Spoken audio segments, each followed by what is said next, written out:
Chelsea are going to Wembley. We have officially booked our spot in the final after a tactical masterclass against Leeds.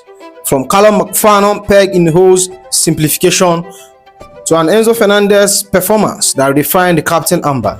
We are breaking it all down, plus a massive performance from Sanchez and the latest from Fabrizio Romano on Nicolas Jackson's future and our next permanent manager.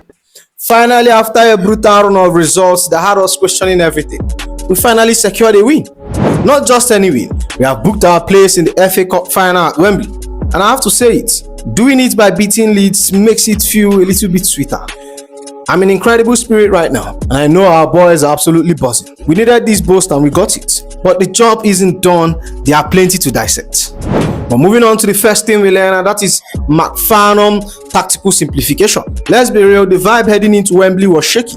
5 games without a goal, and a season that felt like it's slipping through our fingers. But somehow, against the odds and the noise, Chelsea have reached their 4th cup final in 4 years under the new ownership. Say what you want about the project, but we have a knack of finding our way to the big stage when the light is brightest. And I'll be the first to admit it, I wasn't sold on Callum McFarnon getting the interim nod for the 2nd time this season. I didn't think he deserved the role, but I have to respect the job he did today. He didn't try to be a tactical math scientist, he kept it simple, putting round pegs in round holes and square peg in square holes. We saw he prioritized a shift towards rogue reality. McFarnon, without City and Southampton academy pedigree, knew we were psychologically fatigued, and he ditched the experimental fluidity for a rigid 4-2-3-1 that reduced the conjective load on the boys. To achieve that stability, here is how we lined up. Sanchez goal, a backline of Malo Gusto, Chalobah, Tosin and Chalobah and Managerial, a double pivot of Moises Caicedo and Romeo Lavia, Enzo Fernandez in the 10, João Pedro and Alejandro Garnacho on the wing, and João Pedro leading the line. No Palmer in the 11 was a strategic gambit, and with Extova out of the season, we have to be direct. We choose the best man for the job based on the physical profile Leeds bring to the table. By prioritizing stability over stunning, we suffocated them early, holding an 89% possession rate in the opening 10 minutes. The defensive foundation was where we won the game. Our fullback weren't just playing, they were locked in. Managerial finished with a 7.1 rating, 5 defensive contributions, 1 tackle, 1 4 clearance, 1 recovery, 1 ground duel, 1 aerial duel, 1. And on the other side, Malo Gusto was an absolute war. He finished with a 7.0 rating, 10 defensive contribution, 1 tackle, 1, 3 interception, 3 clearance, 2 recoveries, 5 ground duel, 1, 0 time dribbled past. McFarnon understood that we needed to break down negative momentum. As he puts it, it was important to get the win. It was important to break the momentum from where we are in. We are confident that we'll do that today and change the feel in the group. Now we are looking at a date with Man City in the final. It's a massive mountain to climb, but there is a quiet confidence in the building. McFarnon on playing City in the FA Cup final, you can come with a plan, but they are an exceptional side in really good form. It's going to be a massive challenge. We seem to rise our level. We saw that against PSG in the Club World Cup. It's more about the character. We chose the grit over glamour today, and it's paid off. By returning João Pedro to the lineup, we finally had the physical presence to occupy Leeds centre-backs, which gave Enzo the room he needed to operate. It was pragmatic, it was disciplined, and most importantly, it worked. Moving on to the second thing we learned, and that is the Enzo Fernandez masterclass. If we are talking about the defining narrative of this semi-final, we have to talk about the skipper. After the noise, the rumors, and that internal ban for Real Madrid talk, Enzo Fernandez didn't just play, he led. He stepped into the leadership vacuum and single-handedly lifted the dark cloud of the Rosinho era. It was a proper captain performance that synthesized technical brilliance with grit we haven't always seen. I have been watching his tactical identity shift, and today he was peak. He wasn't just a deep line playmaker, he was our creative heartbeat. McFarnon double pivot of Moises Caicedo and Romeo Lavia was the key. It acted as a defensive script that finally liberated Enzo. It turned him into a free 8 or a traditional number 10, and the output spoke for itself. He finished with an 8.6 rating, 1 goal, 1 big chances created, 3 key passes, 83% accurate passes, 2 shots, 2 on target, and a man of the match. That 23rd minute goal was a masterclass in spectacle awareness. Pedro Neto whipped in a pitch from the right, and Enzo just ghosted between the Leeds centre-back, and that header didn't just break our 498-minute scoring drought, it signaled our best player is back. The numbers he's putting on is actually insane for a midfielder in this league. According to Squawka, Enzo Fernandez has scored 13 goals for Chelsea in all competition this season. The only midfielder to score more for Premier League clubs in 2025-2026 season is Morgan Gibbs-White, 16. McFarlane hit the nail on the head regarding his impact on the group. I said to him at the end, he likes scoring at the back post for me, and he just laughed. He's done that all season. He's a winner. He's got such a talent, so much fight. He's massive for the group. He can do a bit of everything, but when it gets tough, you can see him driving the group on. And on the tactical shift that allowed him cause much chaos. It's something we rely on a lot. He changed position a lot over the last few years. He's such a threat in the box. The higher up you can play him, he can cause problems for the opposition. We have to give flowers to Moses Caicedo. While Enzo was the star, Caicedo was the engine that made it possible. He stayed disciplined, protected the midfield block, and allowed us to hold out 1-0 lead when Leeds were starting to turn the heat in the second half. We finished with a 6.9 rating, 4 defensive contribution, 2 interceptions, 1 clearance, 5 recoveries, 4 ground duel won. Enzo Fernandez showed us today that he's not just a talent, he's a winner, and when it gets tough, he's the one driving us on. But moving on to the third thing we learned, and that is we are the cup juggernauts. If there is one thing we learned from this season is that Chelsea is a completely different beast when it comes to knockout football. It's actually fascinating and a bit baffling to see our disparity between Premier League form and our clinical efficiency in the cups. We have been enduring our worst run in the league since 1912, yet we are here transforming into a cup juggernaut. We have managed to shrug off the chaos of Leon Rossignol being sacked just 4 days ago to secure our place in the biggest stage once again. According to Squawka, Chelsea have reached their 17th FA Cup final and first since 2022, while Manchester United, Arsenal have advanced to the final on more occasions than the Blues in the competition. It's about the clutch gene in the league where we need sustained consistency and long-term philosophy to break down low blocks. We look lost, but in high-stake one-off nature of the FA Cup, that's where our individual flair and traditional speed thrives. We have preserved our 100% winning record against Leeds in this competition, 7 wins in 7 meetings. And the start from the match tells a story of efficiency over dominance. 55% ball possession, 2 big chances, 8 shots, an XG of Chelsea 0.39 to Leeds 1.01. Look at the XG Leeds actually won on paper, to their XG of 1.01 to our 0.39. But we were the one who were clinical. We didn't need mountain of chances. We just needed the right one. This beast identity in the cup is what is salvaging some silverware in what have been a disappointing campaign. Facing City on May 16 is a massive task, but the fact we have reached the final despite having 3 different managers this season speaks to a deep-seated cultural resilience. When the margin for error is non-existent, we find a way. Which brings me to the 4th thing we learned, and that is Robert Sanchez's perfect performance. If Enzo Fernandez provided the spark for us to get ahead, Sanchez provided the perfect performance to keep us there. Let's be honest, Sanchez has faced his fair share of criticism in recent months, but today he was absolutely error-free. He weathered the Leeds second half resurgence with a strength of fine save that reminds everyone why he's our number 1. He finished with a 7.9 rating, 3 saves, 2 claims inside the box, and 1 high claim.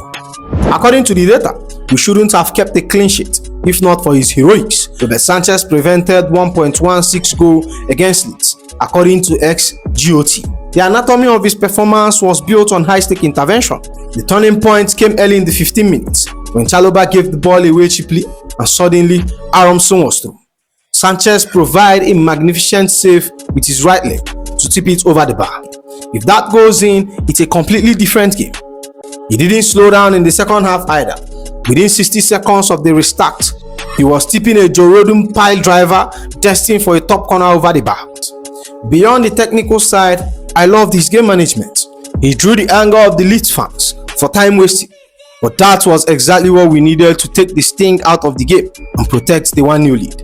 He looked confident, attributing his performance to a positive atmosphere McFarlane brought in. By delivering when the pressure was at its peak, Sanchez stabilized the backline and gave the rest of the team the freedom to play. Which brings me to the last and final thing we learned, and that is the Tosin Chalobah defensive pairing. Let's talk about the war at the back. If you are being honest, the central defensive partnership of Chalobah and Tosin Adrabayo was initially a combination that don't strike confidence among many of us, but they stepped up when it mattered, recording just our second clean sheet in 13 games. But I have to give credit to McFarlane here. Benching Juggernaut was a massive call, but he played the tactical matchup perfectly. As he explained, McFarlane on the reason for starting Tosin. It's really a good question. It was one of the most difficult decisions because Juggernaut probably has been our best player over the last 5-6 games. But I went with Tosin. They are a physical team. You make a decision as a manager, and I thought Tosin was exceptional today. Tosin was an absolute mountain in the air. He was tasked with neutralizing Dominic Calvert-Lewin's physical threat, and he did that brilliantly. His area dominance was in full display in the 90th plus 2 minutes when he won that crucial long ball off to kill Leeds' last hope off. He finished with a 7.4 rating, 12 defensive contribution, 11 clearance, 1 shot block, 3 recoveries, 7 aerial duels won, 0 time dribbled pass. Then there is Chalobah. To think the previous staff just deemed him unfit just few days ago. He played the full 90 minutes at Wembley with a point to prove. After defending the squad against Rosinio critics earlier in the week, he showed us on the pitch that struggle has nothing to do with effort. Despite that early shaky moment, he was aggressive, proactive and resilient. He finished with a 7.0 rating, 11 defensive contribution, 1 tackle, 2 interception, 8 clearance, 1 recoveries, 1 ground duel won, 4 area duel won, 0 time dribbled past. The synergy was clear. Tosin was the area sweeper and Chalobah was the aggressor. This structural clarity is exactly what McFarlane reset is all about. Even though Leeds had more shot than us, 10 to our 7, they rarely had a clear sight of goal because these two were locked in. We are heading into the final with a defensive foundation we can actually trust. But moving on to the Chelsea latest news, I have to be honest with you, the manager situation at Chelsea right now is reaching a boiling point. While we all are focused on Wembley, the long-term vision is already being mapped out. The most reliable updates coming right now is from Fabrizio Romano, and it's very clear about the board current stance. As he reported, the process for Chelsea next manager has just started. They will meet some agents of managers and managers as part of this process. The philosophy must be respected and have ambition to win. Chelsea also want to improve the quality of football. It's a massive relief to hear that ambition and quality of football are non-negotiable. We have felt a bit lost lately, and we need leaders who actually understand the DNA of this club. But I know how impatient we can get. Fabrizio Romano adds a caution note for us all. Chelsea are yet to decide who will be the new head coach, and yet to attack and go for coaches they want. They are considering candidates, exploring possibilities, but this process will take time, so you need to be patient. I know patience isn't a word we like at Chelsea, but getting it right is more important than getting it fast. Interestingly, some names are already gaining serious traction. As Fabrizio reported, Chelsea new coach. Their philosophy must be ambition and quality football. Transfer window to include young talent, experienced players, and Daniel Areola would be keen to join in Chelsea. Fabregas is planning with Como, and Como think he will stay. But if Chelsea went all in for him, then let's see. Chelsea have not yet decided on which goal to attack for and try to get. Seeing Daniel Areola there is intriguing. He's done some brilliant work. The romantic return of Cesc Fabregas is enough to get any of us excited. Whether it's the tactical mind of Areola or the legendary status of Cesc Fabregas, the board is clearly looking for a specific profile. Now we have to talk about the front line. There is a major development regarding a player who spent the season away from the pitch. I know we have all been keeping one eye on the Bundesliga, and Fabrizio Romano has dropped a definitive word on Nicolas Jackson's situation at Bayern Munich. Nicolas Jackson will return to Chelsea in June as FC Bayern Munich are not triggering the €65 million buy option. The IM director Ebel confirms the decision to ZDF as reported since January. Chelsea and Jackson camp will assess his future and a possible new move in the summer. So the experiment in Germany is over and he's heading back to Cuba. This leaves us with a massive tactical question heading into the summer. Personally, for me, I would keep him. I look at our squad depth and I think he's going to be a brilliant competitor for Joao Pedro. We have seen what Joao Pedro brings, that flair, that unpredictability.